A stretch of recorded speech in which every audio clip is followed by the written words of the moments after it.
शहर में अखिल भारतीय विद्यार्थी परिषद के 53वें प्रांत अधिवेशन का शुभारंभ हुआ। इस अधिवेशन में प्रदेश के उच्च शिक्षा मंत्री मोहन यादव मुख्य अतिथि के तौर पर शामिल रहे। इस अधिवेशन में 35 शहरों से 800 से अधिक कार्यकर्ता पहुंचे थे। इस दौरान मध्य भारत प्रांत का निर्वाचन भी हुआ, जिसमें मध्य भारत प्रांत का निर्वाचन किया गया। इसमें मध्य भारत प्रांत और मालवा प्रांत अलग अलग हुए, जिसमें मध्य भारत प्रांत के 2 हिस्से हुए। एबीवीपी के मध्य भारत प्रांत के हुए 2 हिस्से ब्रिलियंट कन्वेंशन सेंटर में आयोजित हुए। एबीवीपी के इस प्रांत अधिवेशन में मध्य भारत प्रांत के 2 हिस्सों में बांटा गया। मध्य भारत प्रांत का केंद्र भोपाल किया गया है, तो वहीं अब से मालवा प्रांत का केंद्र इंदौर किया गया है। एबीवीपी का अभी तक मध्य भारत केंद्र हुआ करता था, जिसका केंद्र भोपाल था। इन्हें मिलाकर मध्य प्रदेश में 3 प्रांत हो गए हैं।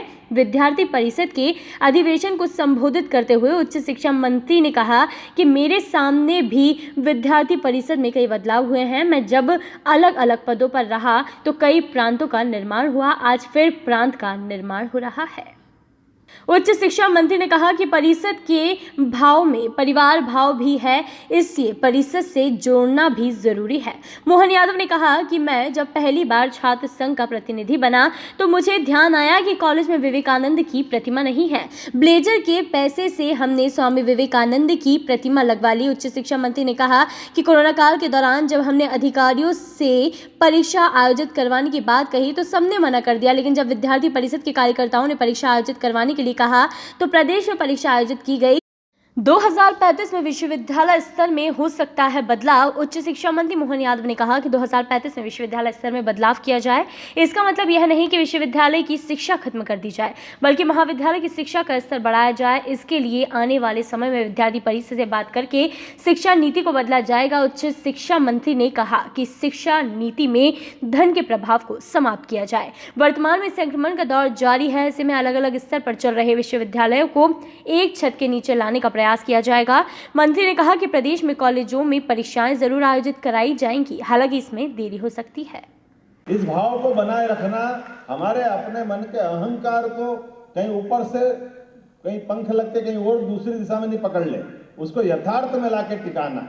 और हमारा और आपका ये जो विद्याध्ययन का काल रहता है, इसीलिए परिषद के उस भाव में वो जो परिवार भाव भी है, उस परिवार भाव में प्राध्यापक भी है, छात्र छात्राएं भी है, कुल मिलाकर के एक परिवार है। और इस परिवार के अंदर से जो दूसरी रचना बनाई है कि ये जो हमारा समय काल है विद्याध्ययन का, 2 साल 3 साल 4 साल, ये बहुत छोटा काल है, लेकिन उस छोटे काल में भी इतनी बड़ी पूंजी दे देना, जैसे हमको लगता है कि परमात्मा मनुष्य रूप में हमको जीवित अमृत दे देता है। ये जो अपने आप को काम करते करते अमर बनाने का जो गुण मिल जाता है, क्योंकि ये जो अच्छाई देते हैं, उस अच्छाई के आधार पर हम अपने मनुष्य जीवन को सार्थक कर सकते हैं। सच मानिए, काले चुनाव में आना अलग बात थी। मेरे से मंच में परिचय में कहा कि मैं काले चुनाव से आया हूँ, ये बात सही है। छात्र संघ का चुनाव का हमारा अपना मजा भी था और चुनाव लड़ना भी एक उस समय का दौर अलग टाइप का भी था, क्योंकि उस समय नगर निगम चुनाव नहीं होते थे, पंचायत चुनाव नहीं होते थे, तो उसके अभाव में जो चुनाव होता वो बहुत बड़ा होता था। ये मान के चलते विधायक सांसद के बाद कोई चुनाव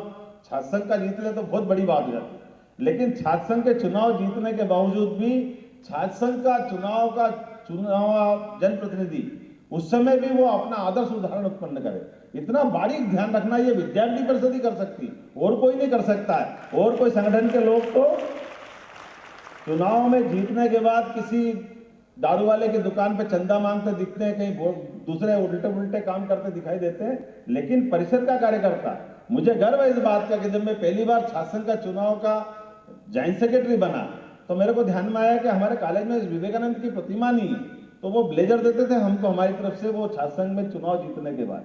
तो 1500 की राशि उस समय बहुत बड़ी होती थी। मेरे को लगा कि ये ब्लेजर की जरूरत नहीं है, अपन तो बिना इसके भी ले सकते हैं। तो बगैर ब्लेजर के भी वो विवेकानंद की प्रतिमा बनाने के लिए सारा पैसा दिया। वो आज हमारे माधव साइंस कॉलेज के कैंपस में आज भी वो विद्यमान है। ये जो प्रेरणा मिलती है ये परिषद से मिलती है, क्योंकि ये जो परिषद के अंदर की जो ताकत है, वो ताकत इसकी अच्छाइयों में, इसकी देश की मूल जड़ में है, जिसके आधार पर ये अपना संगठन खड़ा होता है। लेकिन संगठन में संस्कृति की खुशबू आती है, हम सब महसूस कर सकते हैं। हमारे आदर्श की अगर बात करें तो स्वामी विवेकानंद को हम सामने आदर्श के रूप में रखते हैं। हमारे कोई चिन्ह की बात करते तो वो जलती मशाल युवाओं की धड़कती अपनी ऊर्जा को सही दिशा में ले जाने के लिए, दुनिया में उजाला फैलाने के लिए, प्रकाश फैलाने के लिए लालायित करती है।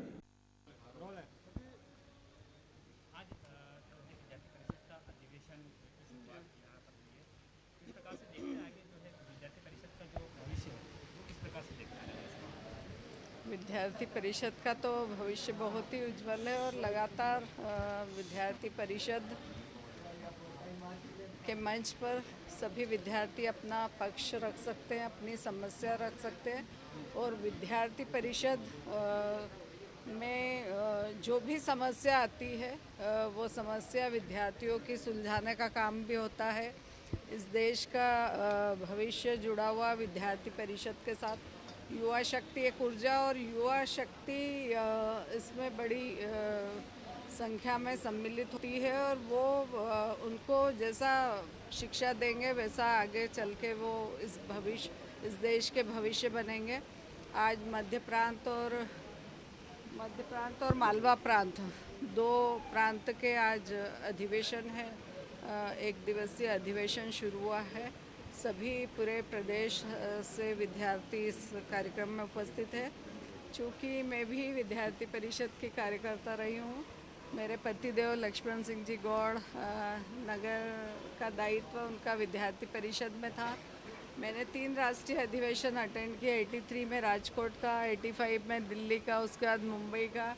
ऐसे लगातार हमारा जुड़ाव रहा है और विद्यार्थी परिषद में आना एक परिवार भाव जैसा लगता है कि हम अपने परिवार में आ गए हैं।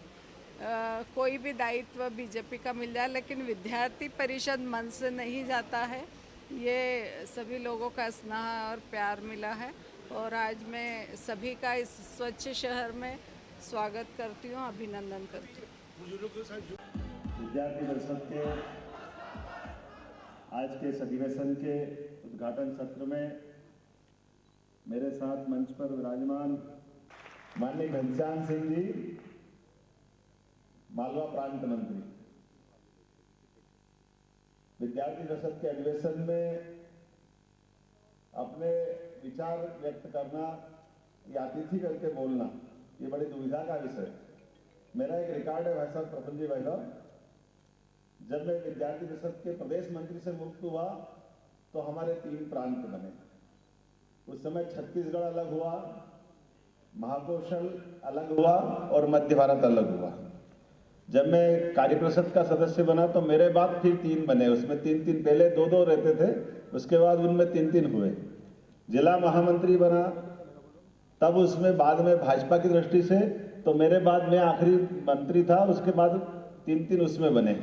आज आपने संयोग मौका दिया कि फिर यहाँ से प्रांत हमारे वर्तमान के मध्य प्रदेश के भी 3 प्रांत हो रहे हैं। मालवा अलग, मध्य भारत अलग और महाकौशल हमारा अपना प्रांत अलग है। खैर ये अपनी जगह है, लेकिन विद्यार्थी परिषद के माध्यम से जो हमारे जीवन में पूंजी बनती है, मैं विद्यार्थी परिषद को जिस रूप में भी बोलूं या जिस रूप में महसूस करता हूं उसके लिए शब्द कम पड़ जाएंगे। मेरे अपने जीवन में भी, जैसे शालिनी का उदाहरण है, ये परिषद की कार्य पद्धति है कि हमको अपने इस व्यक्तिगत रूप से आमतौर पे कॉलेज के जीवन में जब हम निकल के पढ़ने जाते हैं तो वो दौर भी अलग रहता है, उमंग अलग रहती है, उम्र भी अलग रहती है। लेकिन ऐसी उम्र में वो जो जरूरी ट्रेनिंग होना चाहिए, मैं कल गूगल पे पढ़ रहा था कि विद्यार्थी परिषद के कारण से कि भी किस कारण से संगठन बना, तो जो उनने भी लिखा कमोबेश वही सही है कि एक तो हमारा सांस्कृतिक राष्ट्रवाद का स्मरण रखना और मजबूत राष्ट्र के रूप में बनाए रखना, ये 2 मेन उद्देश्य विद्यार्थी परिषद के होते हैं। लेकिन पूर्ति कैसे होती है? शाब्दिक रूप से नहीं होती, ये यथार्थ रूप में नीचे लाकर के खड़े कर देती है। जैसे शालिनी आखिरी में बैठी और मंच पे बैठी, इसमें जो मन का भाव है वो सम रूप से बना के रख देना। जो मंच पे बैठता है इसका मतलब वो बहुत बड़ा नहीं हो गया, और जो नीचे बैठा है इसका मतलब बहुत छोटा नहीं हो गया। हमारे लिए जो समभाव का रूप जो बना के रखना है, ये हमारी मूल पूंजी है। मैंने तो प्रतिक्रिया दी है कि जो भी कृत्य हुआ है वो अमानवीय हुआ है और इस तरह से नहीं होना चाहिए था। और मैंने तुरंत कमिश्नर और अधिकारियों को बोला कि जो भी इसका जिम्मेदार अधिकारी है उसको सस्पेंड किया जाए, बर्खास्त किया जाए, और उसको बर्खास्त किया है। अभी आगे ऐसी घटना दोबारा से ना हो, इसे लेकर क्या कुछ योजना बनाने की बात भी आगे की जाएगी? अभी चूँकि मेरे पास मेयर का दायित्व नहीं है, लेकिन फिर भी मैं पुरजोर तरीके से इन सब चीज़ों के विरोधी हूँ, क्योंकि मानवीयता भी होना चाहिए, संवेदनाएं होना चाहिए व्यक्ति के प्रति। वो संवेदनाएं पता नहीं क्यों मर गई थी, उनको सबक सिखाने के लिए हमको जो भी कदम उठाना पड़ेंगे करेंगे हम। अंदर की ताकत है वो सही दिशा में ले जाती है। तो आपके बीच में से अभी जो प्रतिवेदन आया, प्रदेश अध्यक्ष जी ने जो कहा है कि चाहे कश्मीर का मामला हो, चाहे आपातकाल के मामले हो, जब जब भी देश में कोई बड़ी बड़ी चुनौतियां आई या आगामी संकट दिखाई दी जिससे देश की दिशा भटकने की संभावना रही है, तब तक विद्यार्थी परिषद ने डंके की चोट उस विषय के खिलाफ आवाज उठा करके अपनी उपस्थिति दर्ज कराई है, एहसास कराया है, जिस विकास के माध्यम से देश की दिशा भी सही हुई है, सत्ताधीशों को भी घुटने टेकने पर मजबूर किया है। आपातकाल की वो काली रात और आपातकाल में किए गए वो नाना प्रकार के कितने प्रकार का एक तरह से आतंक का माहौल था। और सच्चे अर्थों में लोकतंत्र में आज हम पाकिस्तान को देखते कि वहां जब तक हो तब लोकतंत्र तो दिखाई नहीं देता, लेकिन लोकतंत्र को जिंदा रखने में अगर सबसे बड़ा योगदान भारत के लोकतंत्र को है तो विद्यार्थी परिषद के खाते में जाता है। जब सत्ता ने अब लोकतंत्र को कुचलने का प्रयास किया और डंके की चोट लोकतंत्र को बचाने के लिए विद्यार्थी परिषद ने अपनी भूमिका अदा की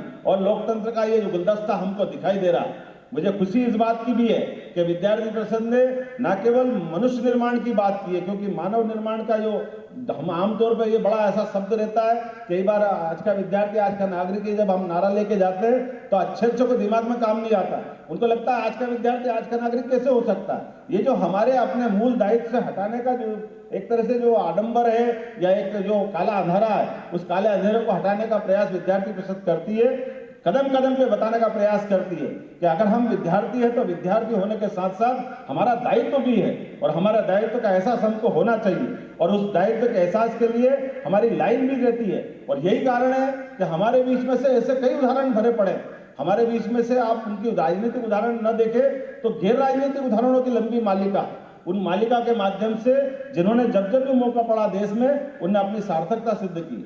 मैं एक दो नहीं कई उदाहरण को जान सकता हूं, बता भी सकता हूं, लेकिन चूंकि समय की कमी है, आज तो हमारा अधिवेशन का दिन है और अधिवेशन का दिन होने के नाते से मुझे जवाबदारी भी मिली, तो मुझे गर्व है कि मैं विद्यार्थी परिषद का कार्यकर्ता पहले हूं और बाद में कोई जवाबदारी धारण करता हूं, इसलिए उसका एहसास मुझे है। अतिथि विद्वान की स्थिति है, हमारे अतिथि में लगभग 4276 अतिथि विद्वान हैं। आज की स्थिति में लगभग हमने 500 अतिथि विद्वानों के छोड़ करके सारे अतिथि विद्वानों को काम पे लगा लिया है। ऐसे में जो 500 बच्चे उसके लिए भी 450 पद हमारे पास आ गए हैं और लगभग 100 से ज़्यादा अतिथि विद्वान अब ज्वाइन नहीं कर रहे हैं। आज की स्थिति ये है कि हर सोमवार को हम अपनी वैकेंसी निकाल रहे हैं, लेकिन 150 पद आज खाली पड़े जो अतिथि विद्वान आ नहीं पा रहे हैं। तो इसका मतलब है कि हम अतिथि विद्वान के बारे में गंभीर भी हैं, उनको काम भी दे रहे हैं और आगे जाकर PSC में भी उनके लिए निश्चित अंक दे करके उनको स्थायी नौकरी के लिए भी हम आगे बढ़ा रहे हैं। धन्यवाद। बहुत धन्यवाद। शुरू करें। विद्यार्थी परिषद के अधिवेशन में आकर के अत्यंत प्रसन्नता हुई। मुझे खुशी है कि विद्यार्थी परिषद ने सदैव युवाओं का मार्गदर्शन किया है और अपनी भूमिका सार्थक की है। मैं भी विद्यार्थी परिषद का 1982 से सदस्य रहा हूँ।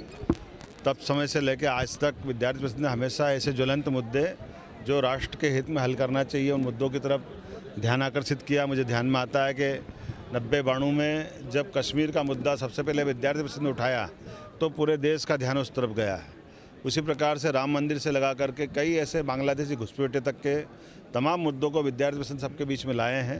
आपातकाल के कठिन दौर के खिलाफ भी विद्यार्थी परिषद ने ही अपनी भूमिका सबसे ऊंचे स्तर पर बुलंद की ताकि लोकतंत्र सुरक्षित रहा है।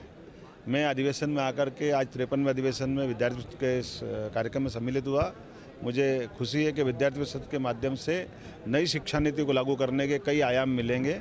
जब नई शिक्षा नीति 2020 लागू करने की दिशा में मध्य प्रदेश सरकार आगे बढ़ रही है, ऐसे में छात्र संगठन और सरकार मिलकर ही अच्छा निर्णय कर पाएंगे। कॉलेज तो खुल गए, मंत्री जी सरकारी हॉस्टल कब खोलेंगे? क्योंकि बच्चों हॉस्टल के बारे में ये बात सही है कि क्योंकि वो कोरोना के गाइडलाइन का हम इंतजार कर रहे हैं। अभी एक साथ रखने में रहने में जो थोड़ी बहुत सावधानी सरकार की है, मुझे लगता है कि बहुत जल्दी इसका निराकरण हम करने वाले हैं। शिक्षा निश्चित रूप से कोरोना का कष्ट मिटा है तो छात्र संघ चुनाव हम कराएंगे, हमारी सबकी प्रतिबद्धता है। मैं छात्र संघ चुनाव का व्यक्तिगत रूप से भी पक्षधर हूँ। माननीय मुख्यमंत्री जी से बात करके हम इस बारे में निश्चित आवश्यक गाइडलाइन बनाएंगे और छात्र संघ चुनाव कराएंगे। सर, विश्वविद्यालय की ब्लॉक ग्रांट को बढ़ाने को लेकर क्या निर्णय है आपका?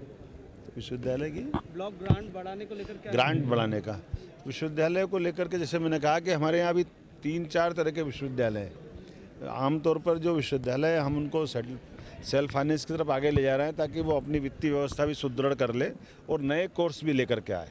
खास करके ऐसी कई नए कोर्स हैं जिससे परंपरागत रूप से अभी तक चलाते आए उनसे बच्चों का भी भविष्य में प्रश्न खड़ा होता है।